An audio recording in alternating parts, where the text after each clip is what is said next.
दोस्तों अस्सलाम वालेकुम।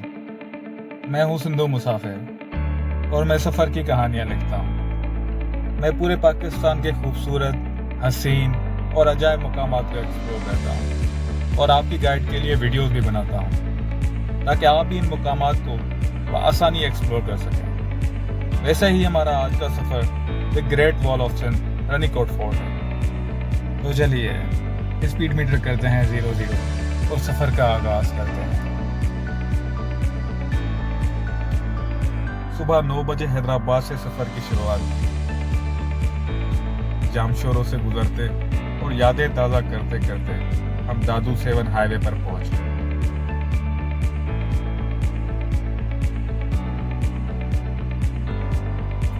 दो घंटे 92 किलोमीटर की राइड मुकम्मल करने के बाद हम पहुंचे साईं जीएम सैयद के शहर सन के हाईवे पर,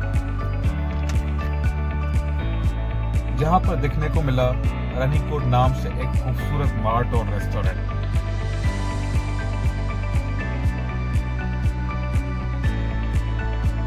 ये मार्ट बाहर से दिखने में जितना ही छोटा है, अंदर से उतना ही बड़ा।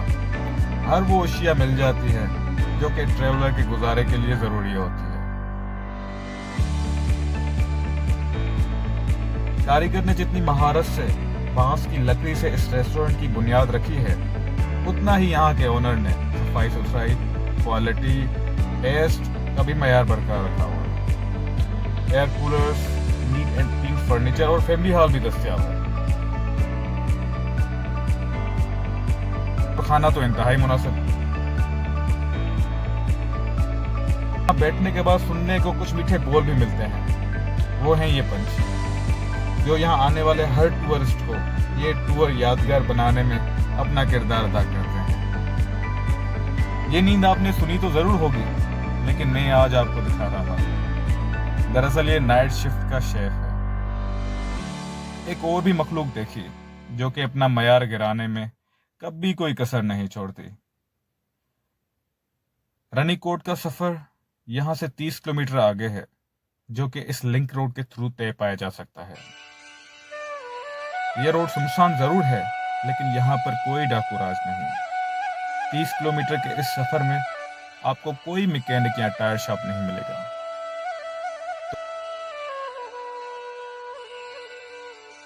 The great wall of Sindh, Ranikot fort wall सामने नजर आना शुरू हो गई है। इसका मतलब अब हम रनीकोट पहुंच चुके हैं।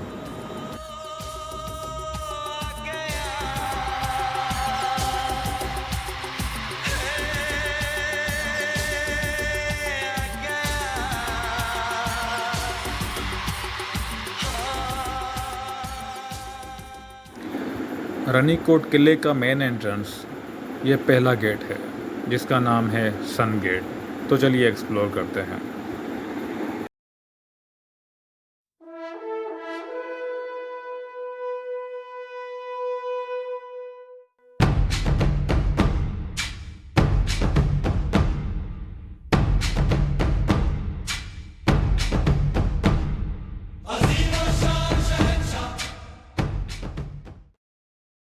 दो 2000 साल कदीम इस किले की तामीरात के मुतालिक भी कई रिवायात हैं। कुछ लोग कहते हैं कि ईरान के बादशाह साइरस आज़म ने सन 540 में इस किले की तामीर करवाई, और कुछ लोगों का मानना यह भी है कि रोम के बादशाह ने हिफाजती तौर पर यह किला बनवाया।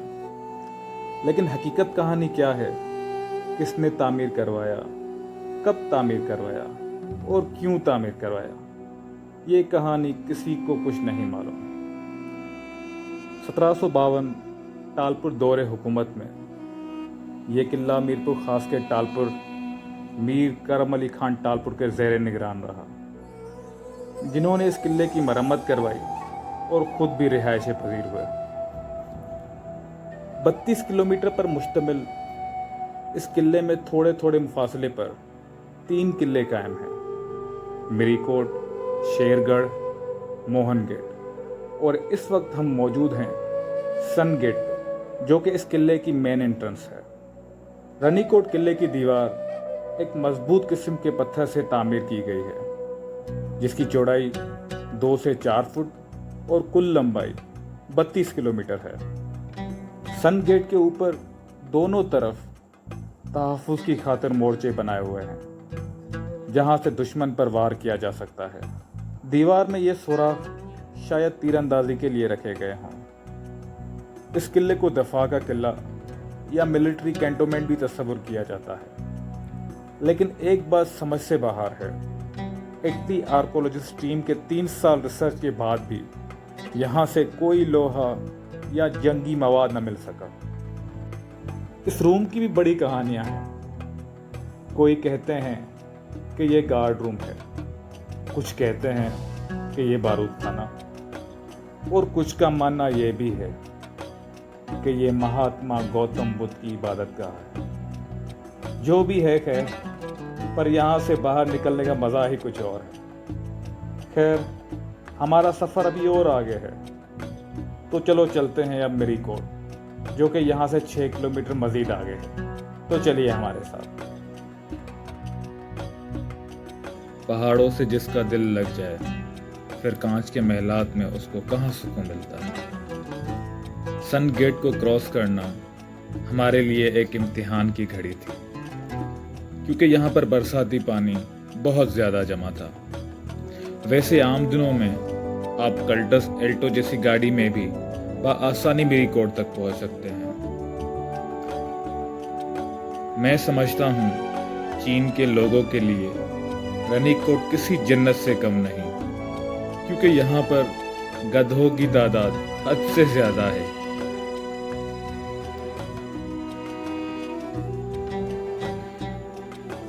यहाँ पत्थर इस तरह देखकर मुझे पुरानी बॉलीवुड फिल्मों के डकैती वाले सीन याद आ गए।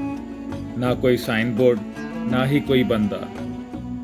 हमने सोचा चलो आगे चल के देखते हैं, जो होगा अब देखा जाएगा।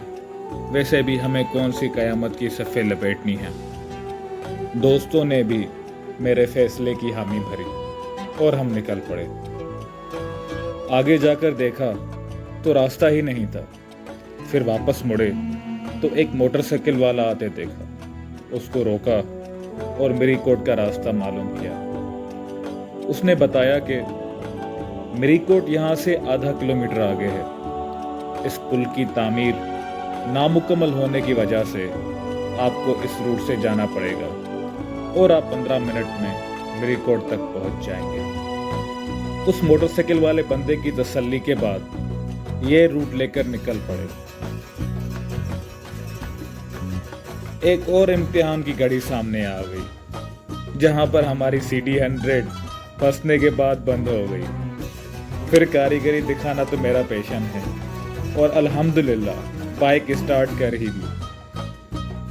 यहाँ पर खड़े लोगों ने बगैर मदद मांगे हमारी बहुत मदद की। यहाँ के मकामी लोग गबोल हैं, जो कि यहाँ अरगोनों के दौर से आबाद हैं, और इनका ज़राए आमदन खेती बाड़ी है।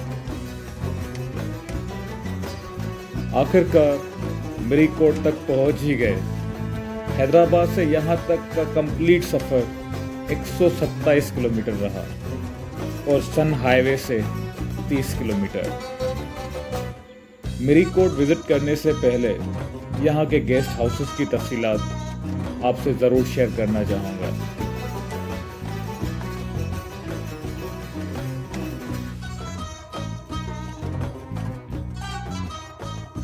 यहाँ पर सिर्फ चंद कमरों के गेस्ट हाउसेस और खाने का एक छोटा सा होटल बना हुआ है। जिसके बाहर रखा ये जनरेटर नज़र आ रहा है, ये गेस्ट हाउस है, और उसके बिल्कुल सामने ये 2 अटैच बाथ हट्स बने हुए हैं, जिसकी बुकिंग की डिमांड 10,000 की जाती है, और बार्गेन के बाद आपको 4 या 5,000 में दे दिया जाता है। यहाँ से बिल्कुल सामने मिरीकोट नज़र आता है, और आप यहाँ इन झूलों में झूले खाकर मिरीकोट के व्यू को एंजॉय कर सकते हैं। यह है छोटा सा होटल और नाम रेस्टोरेंट का। नंबर सेव कर लें। यहाँ पर आपको ऑर्डर पर खाना तैयार करके दिया जाता है। तो चलो मिरीकोट की तरफ चलते हैं और वो किला घूमते हैं। तो चलिए हमारे साथ। टूरिस्ट की मेन अट्रैक्शन मिरीकोट है, जो कि एक पहाड़ की टकरी और रानीकोट किले के बिल्कुल सेंटर पे वाक़ है। इसके चौ तरफ 5 हिफाजती मोर्चे हैं। मिरीकोट एक शाही रिहाइश के लिए इस्तेमाल होता था। इस किले की तरोताजगी, मजबूती और कारीगरी देखकर आप दंग रह जाओगे। ये शाही कमरों का स्ट्रक्चर जो कि आज भी मौजूद है, इसे देखने के बाद मन ही मन में बहुत से सवाल उठने लग जाते हैं। ये किस दौर में पानी का कुआं हुआ करता था जो कि आज खाली है। 1860 में अंग्रेज सरकार का एक कमिश्नर यहाँ रिहाइश पजीर हुआ और उसने इन कमरों की तामीर करवाई। इन कमरों के ऊपर टॉप पर, इस पहाड़ी टकरी पर आपको एक और किला नजर आ रहा होगा। यह शेरगढ़ किला है जो कि एक फौजी नौयत में बनाया गया है, जहां से 32 किलोमीटर इस तवील किले पर नजरदारी रखी जा सकती है। शेरगढ़ टॉप से पूरा रनीकोट नजर आता है।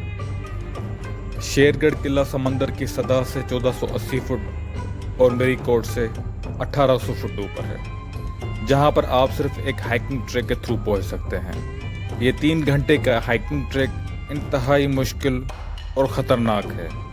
लोकल गाइड के बगैर ऐसे ऊपर जाने की गलती मत करेगा, क्योंकि रास्ता ख़तरनाक और थका देने वाला है। मिरीकोट और शेरगढ़ यहाँ घूमने के बाद अब मोहन गेट और परेंजी उत्तड़, परियों का तालाब या वाटर आबशार भी कह सकते हैं, वहाँ घूमने चलते हैं। ये 3 किलोमीटर का सफ़र किसी कार या 4x4 का नहीं, सिर्फ ट्रेल बाइक का रूट है।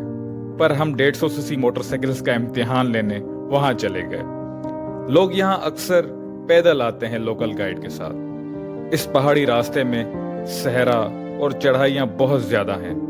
बड़े बड़े पत्थर, इनके ऊपर मोटरसाइकिल चलाना हर किसी के बस की बात भी नहीं। ये 3 किलोमीटर का सफ़र 1 घंटे से ज़्यादा टाइम नहीं लगता है। यहाँ पर ना कोई रोड, ना ही कोई बोर्ड। मज़े की बात, ना ही कोई बंदा, ना ही कोई घर है। हम भी कई बार इस रूनी के पहाड़ों में भटके।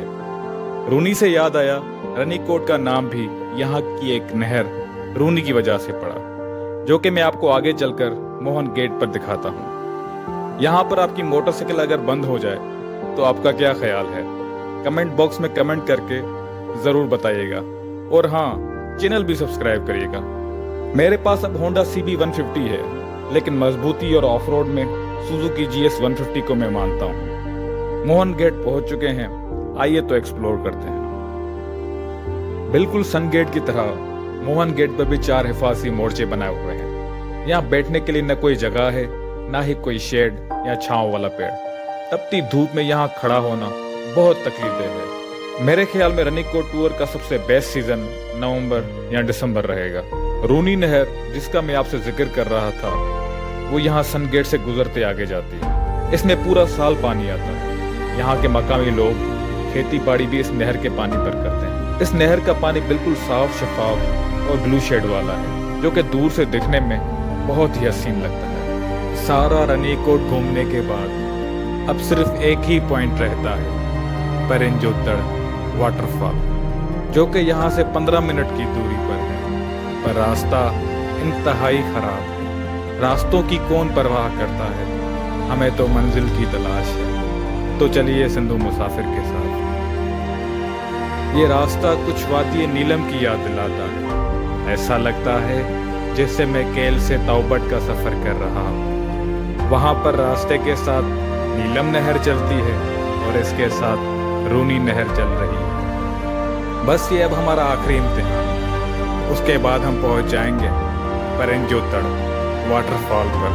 तब तक आपसे गुजारिश है, सिंधु मुसाफिर मेरा चैनल सब्सक्राइब कर लीजिए।